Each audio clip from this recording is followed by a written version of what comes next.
Bonjour, vous avez peut-être déjà entendu parler de l'expression se croire sorti de la cuisse de Jupiter? Bon, peut-être pas, on vous explique quand même.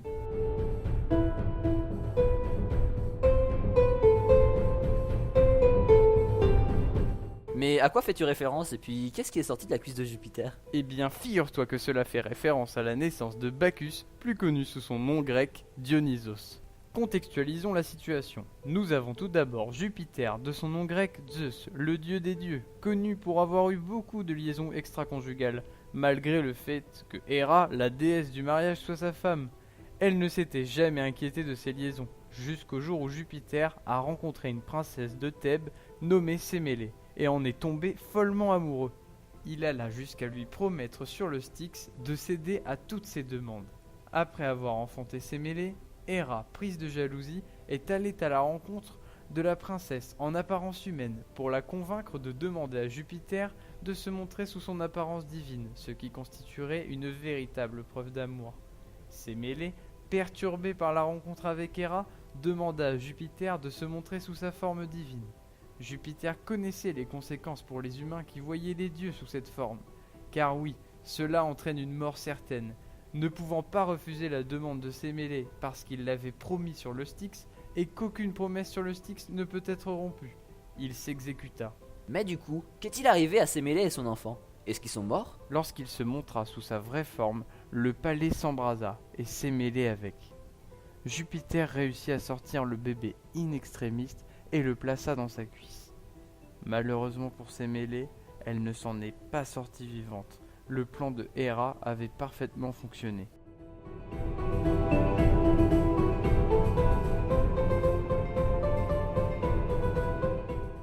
3 mois plus tard, Bacchus sortit de la cuisse de Jupiter. Afin qu'Héra n'apprenne pas l'existence de cet enfant interdit, Jupiter demanda à son autre fils, Hermès, de le confier aux nymphes du mont Nysa, pour qu'elles s'occupent de son éducation. Lorsque Bacchus arriva à l'âge adulte, il passa une bonne partie de sa vie à écouter les enseignements avinés de son précepteur Silène, qu'il aimait comme son père.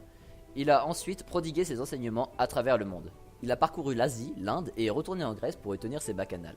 Lors de ces rituels festifs, le vin coule à flot afin de libérer ses participants de leurs inhibitions, des contraintes sociales et des tabous liés au sexe et au genre. En bref, les vices en général. Une méthode particulièrement efficace comme on peut l'imaginer. Voici pour le résumé rapide de sa vie, mais on peut tout de même s'attarder sur certains événements.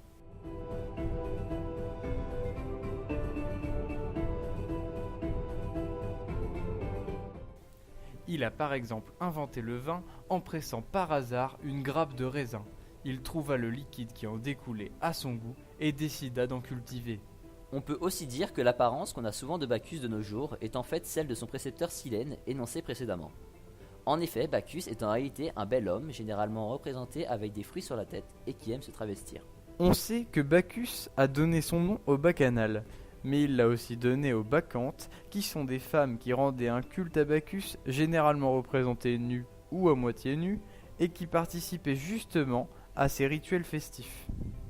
Son nom grec Dionysos a aussi inspiré l'art dionysiaque qui désigne un art sans ordre où est représenté le chaos et les bassesses du monde. C'est un art sans mesure qui ne possède ni de début ni de fin.